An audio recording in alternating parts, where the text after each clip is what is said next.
बादशाह अकबर कामकाज के अलावा भी कई चीज़ों के बारे में अकबर से बातचीत किया करते थे। ऐसे ही बैठे-बैठे एक दिन बादशाह ने बीरबल से पूछा कि इस दुनिया में सबसे बड़ा हथियार तुम्हारे हिसाब से कौन सा होता है? इस बात के जवाब में बीरबल ने कहा कि संसार में आत्मविश्वास से बड़ा हथियार कुछ नहीं हो सकता। यह बात अकबर की समझ में नहीं आई, लेकिन फिर भी उन्होंने कुछ नहीं कहा। उनके मन में हुआ कि समय आने पर इस बात की परख की जाएगी। कुछ दिनों बाद राज्य में एक हाथी बेकाबू हो गया। पता करने पर समझ आया कि वो पागल हो गया है। उसे कर्मचारियों ने जंजीरों से जकड़ लिया था। इसकी खबर जैसे ही बादशाह को पहुंची तो उन्होंने सीधे महाबत से कहा कि जब भी तुम्हें बीरबल आता दिखे तो हाथी की जंजीरों को खोल देना। यह सुनकर महावत हैरान हो गया, लेकिन बादशाह का आदेश था, इसलिए सिर झुकाकर चला गया। अब अकबर ने बीरबल को महावत के पास जाने के लिए कहा।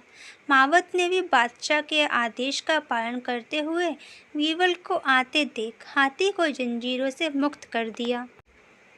बीरबल को इस बात की खबर नहीं थी, इसलिए वो आराम से चल रहे थे। तभी उनकी नज़र चिंघाड़ते हुए हाथी पर पड़ी। जैसे ही उन्होंने देखा कि हाथी उनकी ही तरफ आ रहा है, वो कुछ समझ नहीं पाए। कुछ ही देर में उनके दिमाग में हुआ कि बादशाह ने मेरी आत्मविश्वास वाली बात को परखने के लिए ही इस हाथी को मेरे पीछे छोड़ने का आदेश दिया होगा। अब बीरबल इधर उधर भागने की सोच रहे थे, लेकिन ऐसा कुछ नहीं हो पाया। सामने से हाथी आ रहा था और अगल बगल में भागने की जगह नहीं थी। इतने में हाथी बीरबल के काफी करीब पहुंच गया। तभी बीरबल ने सामने एक कुत्ते को देखा और उसे टांगों से पकड़कर हाथी की तरफ फेंक दिया। कुत्ते चीखते हुए हाथी से टकराया। उसकी चीखें सुनकर हाथी वापस उल्टी दिशा में भागने लगा। कुछ ही देर में इस बारे में बादशाह अकबर को पता चला। तब जाकर उन्होंने माना कि आत्मविश्वास ही मनुष्य का सबसे बड़ा हथियार है।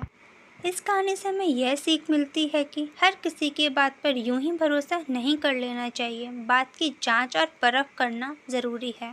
दूसरी सीख यह है कि इंसान समय से पहले उम्मीद न छोड़े तो परेशानी से बाहर निकला जा सकता है।